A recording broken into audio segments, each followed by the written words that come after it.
साली आधी घरवाली। सिमरन की छोटी बहन विभा माँ के होते हुए भी सिमरन के ही पीछे लगी रहती थी। सिमरन, आ गई हो तो इसे खाना खिला दो। बोल रही है तुम जब तक नहीं खाओगी ये भी नहीं खाएगी।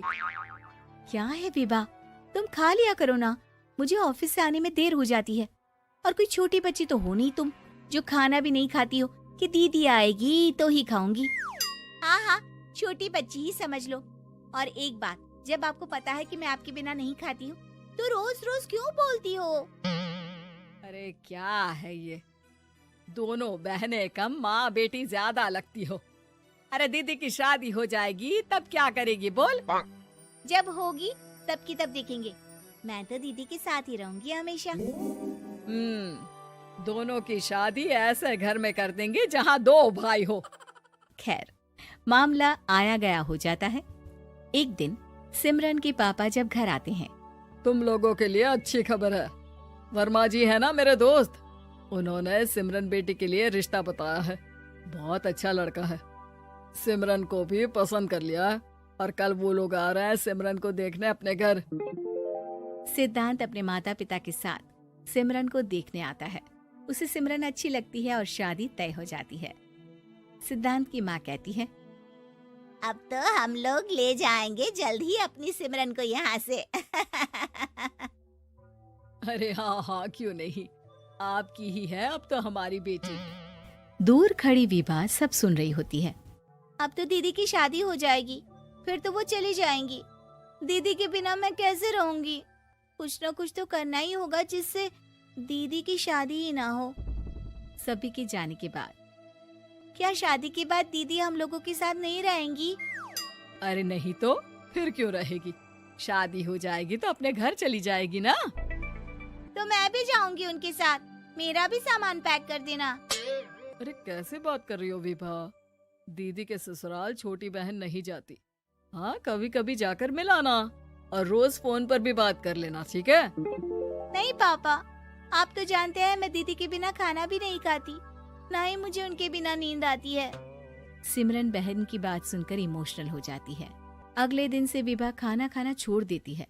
लोगों के लाख समझाने के बाद भी विभा ना खाती है ना ही सोती है। अंत में हार मानकर सिमरन सिद्धांत से मिलती है।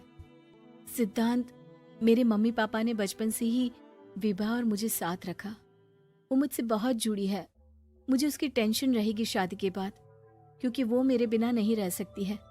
अरे ये तो छोटी सी बात है, वो हम लोगों के साथ हमारे घर में रह सकती है। जब उसकी अकल आ जाएगी या वो समझ जाएगी कि तुम्हारा घर वो नहीं बल्कि ये है, तो हम उसे घर छोड़ आएंगे, ठीक है? सिमरन खुश हो जाती है क्योंकि वो यही चाहती थी। वो माँ पिता से बात कर लेती है। अरे कैसी बात कर रही हो सिमरन, भला बेटी के ससुराल में हम छोटी बहन को कैसे भेज दे? जमाना क्या कहेगा? अरे तो पागल हो गया है, मना कर दे। इस शादी में इन लोगों का तो ये चलता ही रहेगा। कभी बहन यहाँ आ रही है, कभी वो बहन के पास जा रही है। अरे शादी हो रही है, कोई मजाक थोड़ी ना हो रहा है ना बाबा ना। माँ कैसी बात कर रही हो? सिमरन से मैं जुड़ाव महसूस कर रहा हूँ और इतनी सी बात के लिए इतनी अच्छी लड़की को कैसे छोड़ सकता हूँ? सिद्धांत की भी जिद होती है कि वो सिर्फ सिमरन से ही शादी करेगा, और होता भी वैसा ही है। सिद्धांत और सिमरन की शादी हो जाती है और दहेज में आ जाती है विभा। शादी के बाद बुआ सास कहती है, अरे माँ ना, साली आधी घर वाली होती है, लेकिन ये क्या, तुम तो उसे घर ही ले आए। तभी चाची कहती है, सिद्धांत को तो हम लोगों ने सीधा समझा था, लेकिन सबसे तेज तो यही निकला।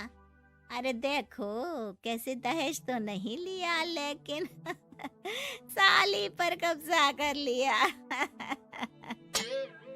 सिद्धांत ने इस और तो सोचा ही नहीं था, लोग उन लोगों के बारे में ऐसी भी बात करेंगे। वो वहाँ से चला जाता है और चुपचाप अपने कमरे में लेट जाता है। क्या हुआ सिद्धांत, तुम अचानक से परेशान हो गए, कोई बात है क्या? अरे नहीं नहीं, वो थक गया था ना, शादी की सारी तैयारी और रस्मों के बीच, सोच रहा हूँ थोड़ा आराम कर लूं। हाँ ठीक है, आप लेट जाइए, मैं विभा का बेड लगा देती हूँ जमीन पर। क्या? वो यहाँ सोएगी? हाँ, बताया तो था कि उसे नींद नहीं आती मेरे बिना। तो तुम आराम से लेटो ऊपर, हम लोग नीचे बिछा लेते हैं। अरे नहीं नहीं, तुम दोनों आराम से लेटो ऊपर, मैं माँ पापा के रूम में जा रहा हूँ। सिद्धांत वहाँ से दूसरे कमरे में चला जाता है, जहाँ सिद्धांत के पिता उससे कहते हैं, क्या बात है बेटा, तू उस कमरे में क्यों नहीं सो रहा? बहू से लड़ाई हो गई है क्या शादी के पहले दिन ही? अब नहीं पापा, वो दोनों बहनों को बात करनी थी और मुझे नींद आ रही है, तो मैं यहाँ सोने चला आया। अगले दिन सिद्धांत तैयार होकर ऑफिस जाता है। ऑफिस में लंच के वक्त दोस्त कहता है, क्या बात है सिद्धांत, इतना सारा खाना एक ही दिन में? हाँ यार, वो सिमरन को खाना बनाने का शौक है तो उसी ने बनाया है। यार हम लोगों की तो सिर्फ एक ही बीवी है, इसकी तो दो है ना। सिद्धांत को गुस्सा आ जाता है। कैसी बात कर रहा है तू? अरे तू तो भाग्यशाली है जो बीवी के साथ साथ साली भी आ गई। अरे साली लोगों की तो आधी घरवाली होती है, तुझे तो पूरी की पूरी मिल गई। सिद्धांत का पारा अब 7वें आसमान में पहुंच जाता है। वो खड़ा होकर उस लड़के से लड़ने लगता है। हाँ, मेरी शादी में मेरी बीवी के साथ मेरी साली भी आई है, ये सच है, लेकिन सिर्फ कुछ समय के लिए, क्योंकि उसने सिमरन को बचपन से ही माँ की तरह देखा और यूं अचानक वो सिमरन से अलग नहीं रह सकती थी। इसलिए सोचो, अगर मेरी बीवी उसके लिए माँ का स्थान रखती है तो मेरा दर्जा क्या हुआ? तभी वहाँ बॉस आ जाता है। माफ करना सिद्धांत, यहाँ इस मेंटल लेवल के लोग हैं, जरूरी नहीं साली सिर्फ आधी घरवाली ही हो, कभी वो छोटी बहन तो कभी बेटी भी होती है। वेल डन सिद्धांत। सिद्धांत को अब ऑफिस में कोई कुछ नहीं कहता, लेकिन आस पड़ोस का वो तो वही हाल रहता है। सिद्धांत ऑफिस से घर की ओर आ रहा होता है कि रास्ते में उसे अपनी कॉलोनी का दोस्त मिल जाता है। क्या बात है, चेहरे की चमक बता रही है, शादी से बड़ा खुश है तू, क्यों? हाँ यार, अच्छी लड़की और अच्छा परिवार मिलना कहाँ होता है जल्दी आजकल। यार हमें भी दिला देना ऐसा परिवार जहाँ एक के साथ एक फ्री की स्कीम चल रही हो। सिद्धांत को फिर गुस्सा आ जाता है। वो दोस्त को मारने के लिए हाथ उठाता ही है कि वहाँ विभा आ जाती है।